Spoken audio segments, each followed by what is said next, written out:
जंग की आग में झुलसती गाजा पट्टी से एक ऐसी खबर सामने आई है जिसने सिर्फ सियासत ही नहीं, इंसानियत को भी कटघरे में खड़ा कर दिया है।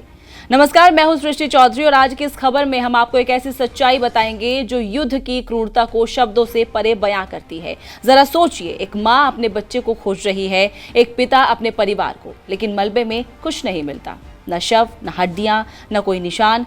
मिले तो बस खून के छींटे या मांस के छोटे छोटे टुकड़े। गाजा में ऐसा ही हो रहा है। दावा किया जा रहा है कि यहाँ ऐसे हथियारों का इस्तेमाल हुआ जिनकी तपिश 3500 डिग्री सेल्सियस तक पहुंच सकती है। आरोप है कि इन हमलों में 2800 से ज्यादा लोग इस तरह मारे गए हैं कि उनके शव तक नहीं मिले। मलबे में सिर्फ खून के धब्बे बचे और परिवारों के पास सवाल, आखिर उनके अपने गए कहां?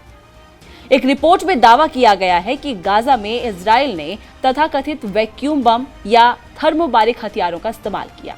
रिपोर्ट के मुताबिक इन हथियारों से पैदा हुई भीषण गर्मी और दबाव की वजह से कई लोगों के शरीर पूरी तरह जलकर खत्म हो गए। हालांकि इन आरोपों को लेकर इजराइल की तरफ से पहले भी इनकार किया जाता रहा है और आधिकारिक तौर पर ऐसी किसी कार्रवाई को स्वीकार नहीं किया गया।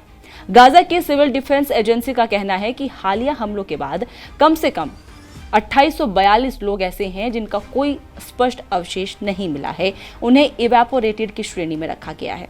बताया जा रहा है कि अब तक 72,000 से ज्यादा मौतों के बीच ये वो लोग हैं जिनकी मौजूदगी का सबूत सिर्फ परिवारों की गवाही और मलबे में मिले निशान हैं। अब सवाल ये उठता है कि आखिर ये वैक्यूम या थर्मोबारिक बम क्या होते हैं?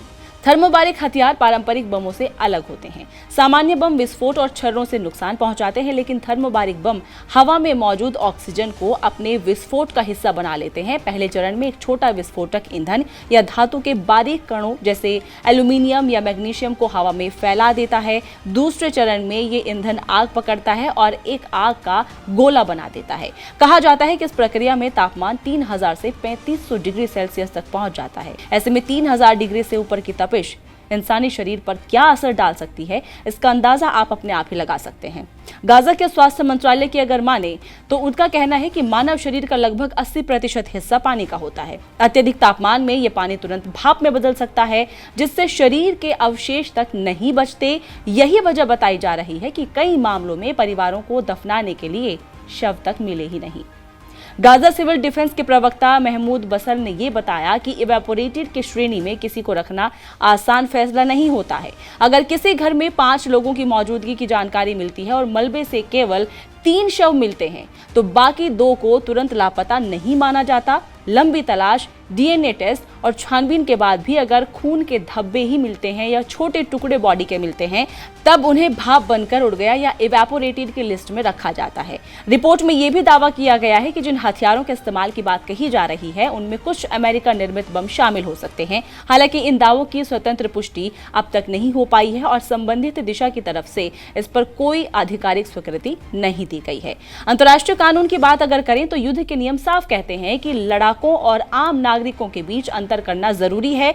मानवाधिकार संगठनों का भी ये कहना है कि अगर घनी आबादी वाले इलाकों में ऐसे हथियारों का इस्तेमाल हुआ है तो इसकी निष्पक्ष जांच होनी चाहिए। कुछ कानूनी विशेषज्ञ इसे संभावित युद्ध अपराध की दृष्टि से देख रहे हैं, जबकि दूसरी तरफ इजराइल लगातार ये कह रहा है कि उसकी सैन्य कार्रवाई आतंकवादी ढांचों के खिलाफ है, न कि आम नागरिकों के खिलाफ।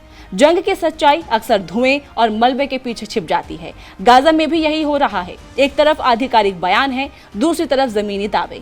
एक तरफ रणनीति की भाषा है, दूसरी तरफ परिवारों की खामोशी, जिनके पास न कब्र है न अंतिम दर्शन है।